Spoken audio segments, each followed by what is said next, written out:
Hey guys, so welcome to our YouTube channel. So today we'll be talking about how to answer those questionnaires that comes when you're applying for public sector jobs. Now a lot of people say they are boring, they are long, they are annoying, and in some cases a lot of people don't even answer those and they just submit the application. Well, we do have to answer those screening questions when it comes to applying for public sector jobs. And this is when you're applying through a formal way, through going through jobs.gc.ca and then applying from that. So today we'll be in this video, we came across a lot of people were reaching out to us on social media, on our TikTok, on our Instagram, or even on our private community, which you can join through the link in our bio. A lot of people were asking us how to answer those questions in a way that gets your file, your application through the first few stages.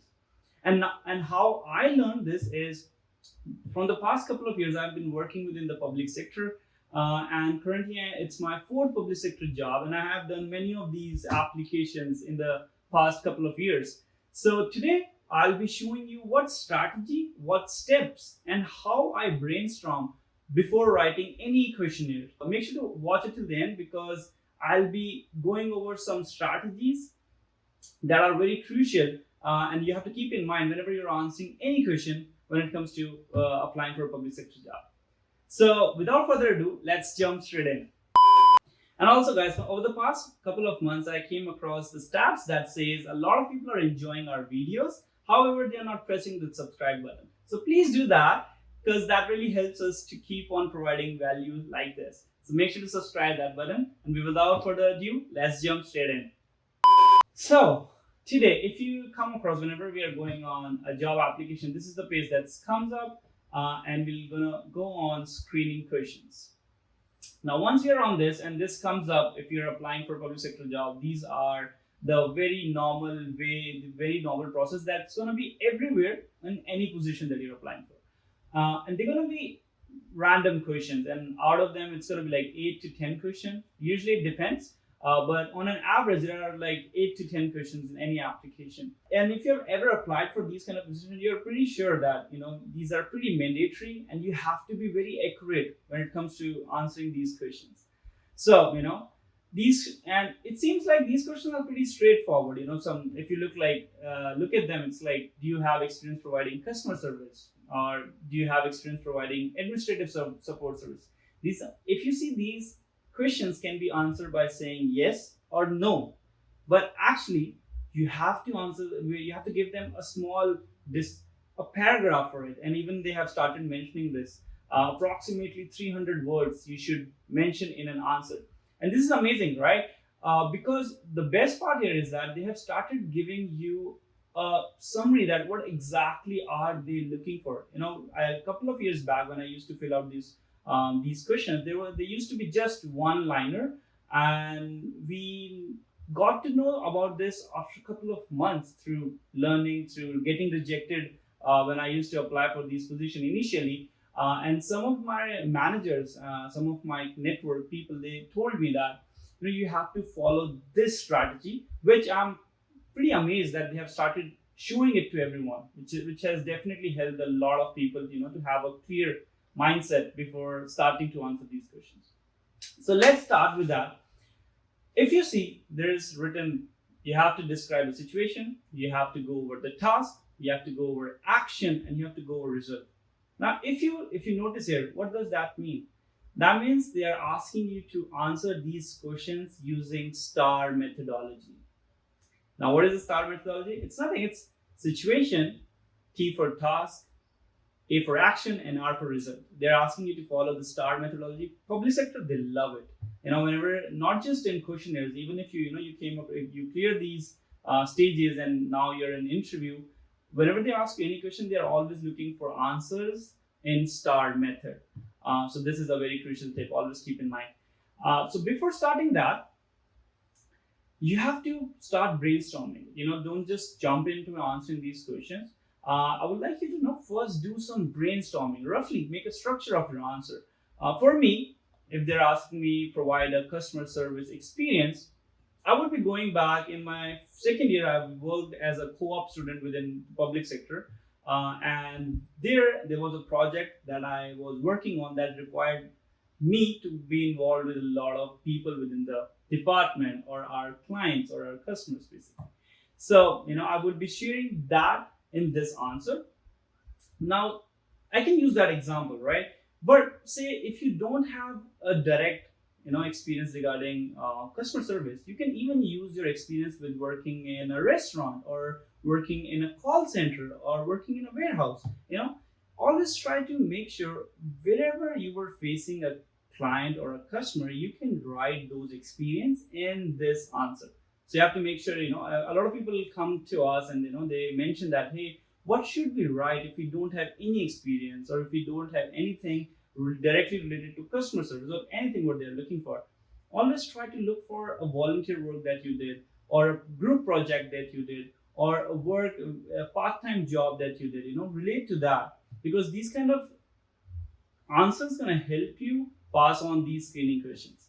So let's jump straight in. And what I'm trying to basically what I'm trying to while I'm mentioning that you should go through all these experiences before writing these answers, is that even if you have any task or project that somewhere or the other is involved with customer, you can write that. So let's jump to this question. So while working, and I have already answered this to save us a lot of time, I have already wrote an answer, and I'm just gonna paste it so that we can go over it together. So if you see, I have written this, and they're asking you a bunch of questions. So we'll be answering them one by one. So first of all, they're asking us describe the situation. So you have to make sure to tell them where was it, in what position you were in it, what firm you were in. So that's the situation part. So which I'll be covering is, while working at Service Canada back in 2019, you have to make sure you give the date, exact date from which month to which month you were involved with a project that revolves around customer service, and you gain those necessary skills that showcase that you have this skill set. So while working with Service Canada back in 2019, I was assisting my training coordinator for Adobe Analytics training. This was the task. This was the next one, explain the task. This was the task, Adobe Analytics training. What was the action that I was doing? So I was just helping, I was shadowing him with getting client details, with helping him making that process smoother. So that was the action that I was taking. And at the end, we have to conclude this answer by giving a direct result. What was the outcome of it? So if I explain, the task which required in this would be, for me, was to contact each registered client 48 hours before the training session, make the temporary account, send them an information, book a room, stuff like that. So these were the specific tasks that were required for this specific situation. Next comes is on the day of the training, the action I took to achieve those tasks and the result. So these are the action that I was doing. I was reaching out to the desired training location 45 minutes before. I was welcoming all the clients in the building and providing them the day pass, and I was taking them to the training session. So these were the all specific actions that I took to finish the task that was required in that situation. So we went through situation part, we went through task, we went through action, and the last one is the result. What was the result of it? So after the session ends, right, we send them a quick survey, we call everyone, we ask them about their experiences, about the training session, any feedback that they have to give, which showcased us that the people that I was handling, they had a 65% higher satisfaction rate among all the attendees out of when we compared it with last year. So this was the result.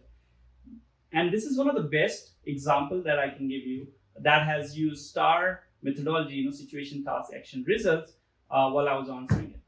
So this is how you should always answer these kind of questions. Even if they're asking you administrative support service or working in a privacy environment, these kinds of questions, always try to relate it with your experience or a project that you were working with or some volunteer work or any work that you did. We always have these kind of experiences. And of course, one very important stuff. Say if you don't have it, it's okay to say no. Your application won't be rejected just by you saying no to a single question. If you're not sure, if you cannot back it up with some serious facts, then I would recommend you to going for saying no. But if you can back it up with some strong, solid examples, the one that I'm showing you right now, always, go for it then. So that's one way that you always have to make sure that if you have a solid example, you can definitely back it up. If not, then it's okay to say no. Your application won't be rejected. All right, so that was one of the easiest example that I can give you on how you can answer a questionnaire, a screening question when you're applying for public sector jobs. If you have any question regarding the public sector, how to get into them, what kind of resume to use, what to put on your resume, or any other questions regarding getting into public sector or life in Canada in general, make sure to comment below.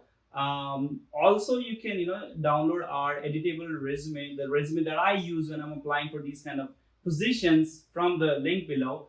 And not only that, if you want to join our peer career support group, you can also join that through the link, which we'll be mentioning it in the description.